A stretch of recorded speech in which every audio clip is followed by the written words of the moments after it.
Bom dia. Então, eu vou pedir desculpa se eu estourar o tempo, mas vocês foram falando tanta coisa que eu tive que acrescentar aqui as coisas que tem que falar também. Sem problema. Então, o que é o Dia do Orgulho Autista, né? O que significa orgulho autista, né? Primeiro, vamos entender o que significa o orgulho no contexto que a gente apresenta aqui, né? Que é o mesmo contexto de orgulho negro do movimento, né? De Black Power, o orgulho gay, o orgulho de diversos movimentos políticos, né? E aqui é importante perceber que orgulho é o oposto de vergonha, né?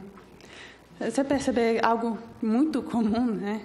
Em todas as culturas que foram subjugadas por outras culturas, colonizadas, é que elas tinham as características daquela cultura sendo definidas, né, como coisas negativas pela cultura, né? Por exemplo, né, uma coisa que quase todas as culturas passam, né, que eu percebi que sempre se tem preconceito de achar que o outro é preguiçoso, né? Qual era o preconceito que tinha contra os índios? Porque os índios são preguiçosos. Qual era o preconceito que tinha contra os negros? Porque os negros são preguiçosos. E o preconceito também que tem com as pessoas com deficiência é achar que as pessoas com deficiência são preguiçosas, né? A gente vê expressões, por exemplo, né? Se fazer de coitado é dar uma de João sem braço, né? Você está se apoiando em algo, né? Dando uma desculpa, então você está usando isso de muleta, né?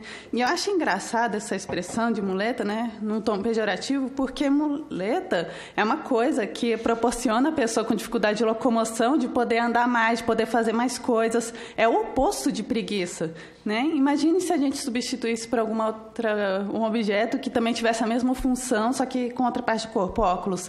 Nossa, para de dar desculpa, você está usando isso de óculos. Então, a gente tem o dobro do trabalho que a maioria das pessoas tem, ainda chama a gente de preguiçoso, de coitadinho, né? Achando que está se aproveitando. Então, a vergonha sempre foi característica, né, da opressão, né? Como, por exemplo, as características das mulheres, né, são envergonhadas como mais fracas, mais frágeis, né, de pior qualidade. Isso é uma característica do machismo, né? Tipo, você coisa de menininha é uma coisa inferior, né? Você joga como uma garota, então quer dizer que você joga ruim, né? E no autismo também isso acontece, né? Os autistas são envergonhados por suas características. Os STINs, por exemplo, os movimentos repetitivos, né? Comportamentos repetitivos, de balançar as mãos, balançar o corpo, são comumente associados pela cultura como uma falta de inteligência, né? É uma coisa a ser consertada, né? Se você ficar repetindo a mesma coisa 1 milhão de vezes, isso daí é uma coisa ruim, é um sintoma a ser corrigido, né? Então, as pessoas são envergonhadas tanto no âmbito familiar, tipo, o garotinho esquisito, o garotinho retardado, né? Olha só como ele se comporta, olha o que ele faz. E tanto até no nível institucional, né? A gente está falando aqui de escolas, faculdades, mercado de trabalho, de pessoas que não aceitam as características autísticas e acham que essas características fazem da gente alguém inferior, né? Elas envergonham a gente, né?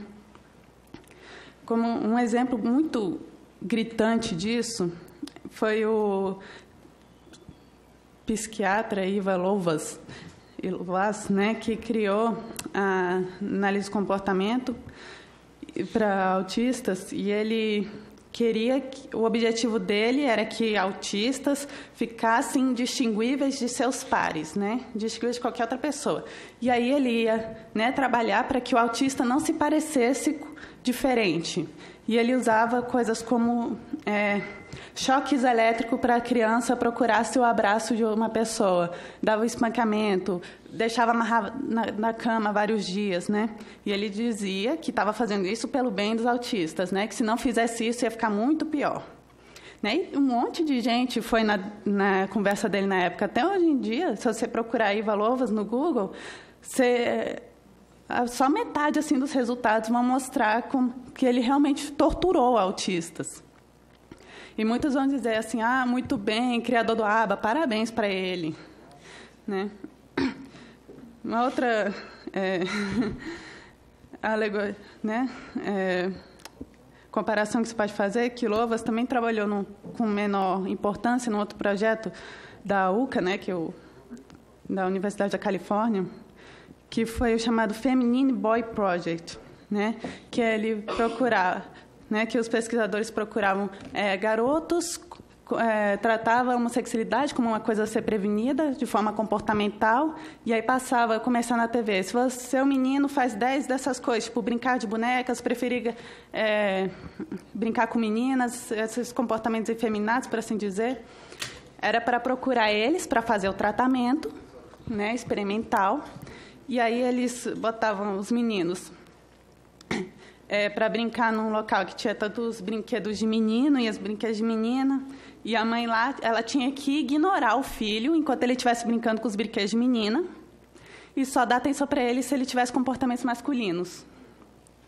E um dos casos, o garoto lá, ele chegava a fazer pirraça, gritar e brigar com a mãe, pedindo, por favor, dela dar uma atenção para ele, e ela continuava ignorando. E disse que era para continuar esse tratamento em casa, que era para ele ter umas fichinhas, né, vermelha para quando tivesse um comportamento feminino e azul quando tivesse um comportamento masculino. E aí dava a fichinha, né, a fichinha azul poderia ser trocada por coisas depois, tipo doce ou alguma coisa que a criança quisesse, e as vermelhas era para dar castigo, às vezes, dependendo da família, até apanhava, né, tortura mesmo. E aí, logo, felizmente, um pouco tempo depois, a homossexualidade saiu da DSM, então eles não tinham mais como sustentar aquele projeto e foi encerrado. Mas, mesmo assim, acho que 11 crianças que participaram, né, eles disseram que não funcionou e muitos desenvolveram depressão e se suicidaram depois, né? E quem conhece a análise do comportamento, né, comportamentalista, vê como é parecido, né? Você dá uma coisinha boa se a criança não se comportar como autista. Se ele ficar paradinho na cadeira, né, sem se mexer, sem rodar, tem que olhar nos olhos, tem que falar da forma certa, não pode repetir a mesma coisa 1 milhão de vezes, aí você vai dar a fichinha boa, a fichinha ruim, né? Mesmo que a análise de comportamento hoje em dia não use eletrochoques e nem espancamentos, né, essas coisas. A Michelle Dawson, que é uma pesquisadora autista, ela, num artigo dela que fala sobre a questão ética, né, ela fala assim, né, desses dois casos, né, tanto do ABA quando começou, quanto desse Feminine Boy Project, o problema não é somente a violência. Claro, isso é um problema muito grande, mas assim, ver como as características femininas são associadas a coisas ruins que devem ser eliminadas, assim como as características dos autistas são associadas a coisas ruins que devem ser eliminadas, né? Tipo, né? Você é ruim por agir como um autista, né? Uma coisa que você deve se envergonhar e deve suprimir, né? Então, imagine o equivalente se isso continuasse até hoje em dia, né? Olha, para você ser uma mulher de sucesso, você não pode ser feminina, você não pode gostar de maquiagem, você não pode ter gosto de garota. O seu sucesso depende de quão mais masculina você tem que parecer. E pior, né? Para alguns casos, imagina se seus direitos mais fundamentais precisassem do quanto você se parecesse com outra pessoa que você não é. Né? Como o caso aqui que já foi mostrar, né, de residências, de direitos mais simples, né, do caso das pessoas autistas, das pessoas com deficiência, né, e é cobrado que a gente seja outra coisa para conseguir direitos básicos, fundamentais de qualquer ser humano. Então, o orgulho significa...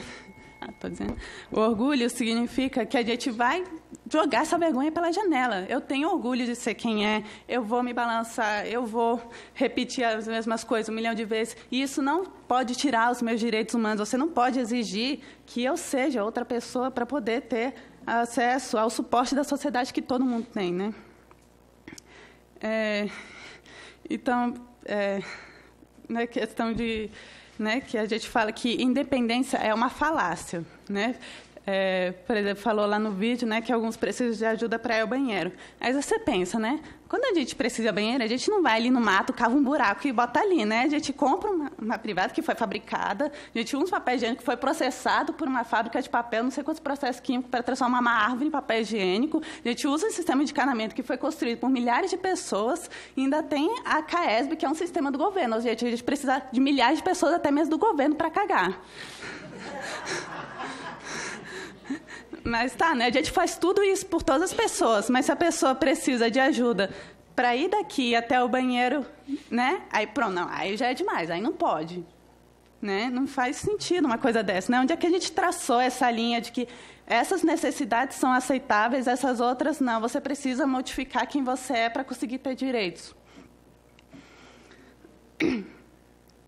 Então, o orgulho busca autoafirmação, empoderamento, aceitação.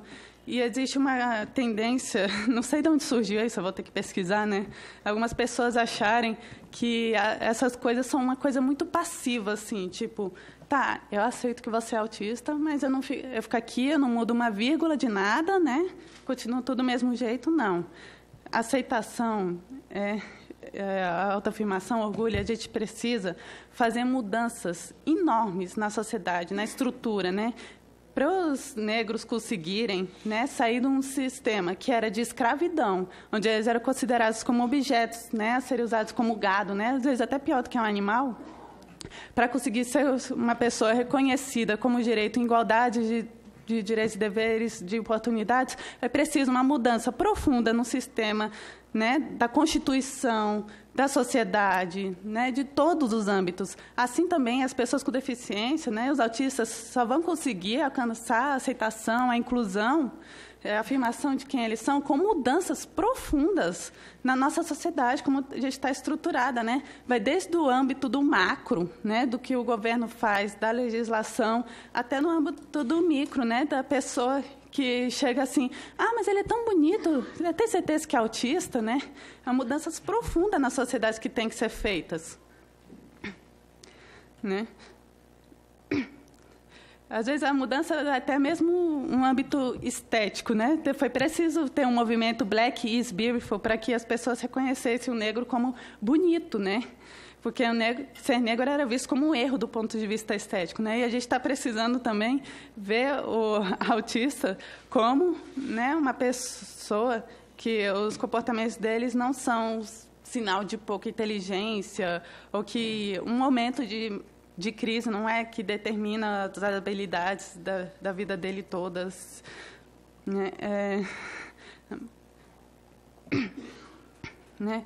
Da questão da autoafirmação, né? Falou aqui que o slogan no movimento das pessoas com deficiência é o nada sobre nós sem nós, né? Que a gente busca que a pessoa com deficiência é o maior entendido das necessidades da pessoa, do que ela precisa, né?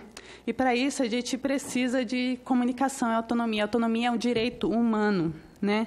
Não é independência, né? O Stephen Hawking, ele precisava de ajuda, de suporte para tudo que ele fazia, mas ele podia ter escolha sobre a vida dele. Isso é autonomia, né? E aí, para isso, a gente também precisa de uma coisa que o Brasil está faltando muito: comunicação alternativa, porque nem todas as pessoas vão se comunicar da forma oral, como a gente está comunicando aqui. E elas precisam ser ouvidas, né? E elas precisam ter acesso a outras formas de comunicação para que a vontade delas seja expressa, né? Não dá para identificar se elas não têm como expressar a vontade. E aí cruza os braços. A gente tem que buscar uma forma delas expressarem a vontade delas, né? Ninguém é isento de vontades. Ninguém é uma concha vazia, com nada na cabeça, né? Mesmo um autista com deficiência intelectual, né, com epilepsia, tudo mais que você puder imaginar, eles podem atingir formas de comunicação alternativa e expressar a vontade, mesmo que a vontade dele seja que outra pessoa decida alguma coisa por ele. Eu gostaria muito de ouvir menos sobre cientistas e mais sobre autistas que protagonizaram os movimentos, né, de lutas para seus direitos. Eu gostaria de ouvir mais sobre a Temple Grandin, sobre a Amy Sequenza, que é uma autista não falante, por tudo que eu disse, né, epilepsia, não falante, deficiência intelectual, né, a Amy Fiest, né, tantos autistas que luta pelos seus direitos. E eu gostaria que eles que fossem o principal fonte de referência, né, quando você vai falar sobre autismo, né? Por exemplo, né, eu disse que o Louvas fazia tortura, né, e as pessoas acreditavam. Vocês sabem o que os cientistas estão realmente fazendo? Vocês têm noção de como eles tratam os autistas, do que eles realmente fazem? Né? Então, como foi dito, né, autismo é uma variação neurológica natural, né? A mestre em evolução ali pode dizer que variação genética é um principal componente para que qualquer espécie evolua, né? Mas a gente fez esse negócio de dividir. Essa necessidade precisa de, né, essa ajuda, tudo bem, essa ajuda não, né? O ser humano é social, a gente não vive sozinho. Então, quando a gente tem essa variação que, né, no caso neurológica, que a gente é negado direitos, isso é uma deficiência. Não é um defeito na gente, é um problema da sociedade. Né? E a sociedade foi feita para servir as pessoas. Então, não existem pessoas inúteis na sociedade, existem sociedades inúteis para certas pessoas. Né? Kirk, um dos meninos submetidos ao Feminino Boy Project, desenvolveu depressão e se matou quando adulto. Muitos do que passaram por terapias normalizadoras, né, procurando extinguir características autísticas, que passaram por humilhações na sua família, dizendo que eles não podem ser autistas, né, ter seus traços autísticos, eles desenvolvem estresse pós-traumático, síndrome de burnout, transtorno de ansiedade, depressão, né, e muitos outros problemas. Então, a gente... e aí a gente vai pelo final, né? O que é o empoderamento, que é fazer tudo isso acontecer, dar voz aos autistas, mudar a sociedade profundamente em todos os seus âmbitos, micro e macro, respeitar o autista como autista, com suas características autísticas e... né? E... Deu branco. Tudo bem.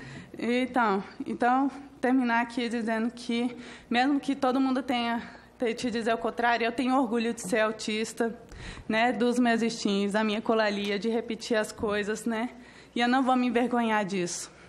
Muito bem, Amanda Pascoal, conselheira do UAB, estudante da UNB e artista plástica.